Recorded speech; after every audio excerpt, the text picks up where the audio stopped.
Harper Audio presents Altamont, The Rolling Stones, The Hells Angels, and the Inside Story of Rock's Darkest Day by Joel Selvin, read by Pruden.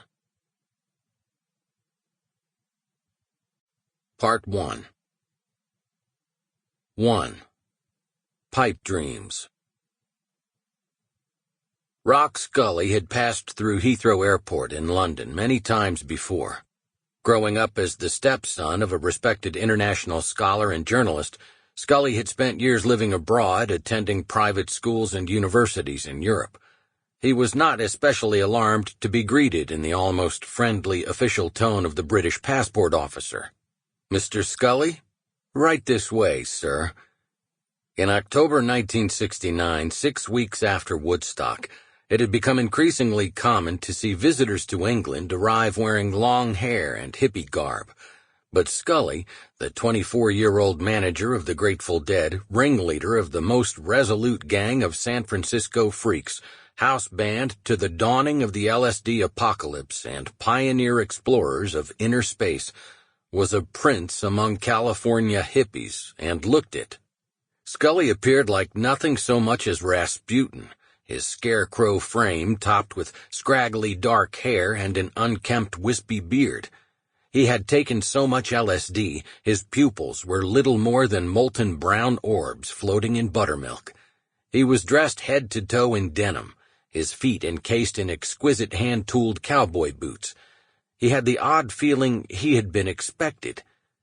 Rock had arrived with Frankie Weir, the formidable girlfriend of dead guitarist Bobby Weir, close enough to him to have assumed his last name, who was headed to London to take a job with Derek Taylor, press secretary for the Beatles and Apple Records.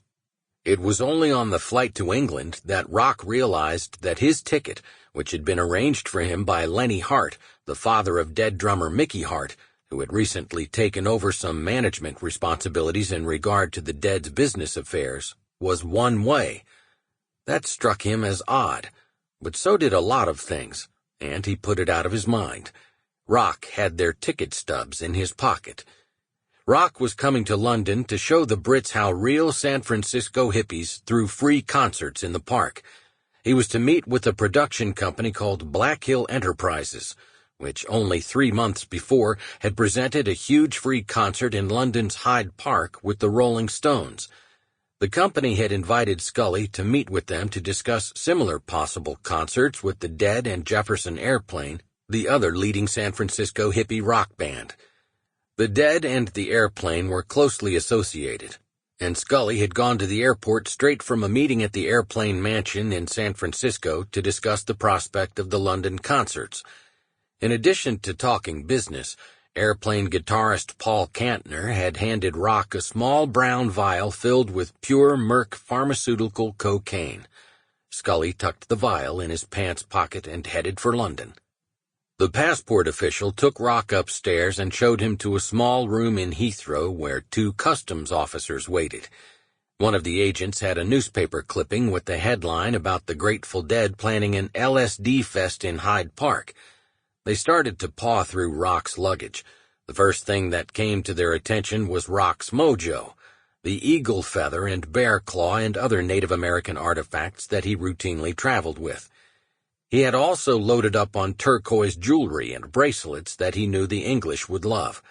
But when they picked up the Polaroid film canister and shook it, dozens of tiny purple pills fell out and rolled all over the floor. It was the finest LSD in the world, Owsley Purple, manufactured by Augustus Owsley Stanley III himself, longtime benefactor, resident audio genius, and elixir mixer to the court of the Grateful Dead. The first private party in the world to synthesize the mind-altering compound. More worried about the marijuana in his luggage, Rock had practically forgotten about the LSD. It wasn't a lot of doses, maybe 50 or 60. The small pills resembled the tiny jacks of heroin dispensed to addicts in England. "What's this? Morphine?" said the customs agent.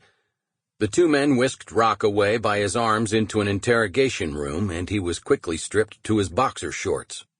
The younger man started thoroughly going through Rock's pants. Sample complete. Ready to continue?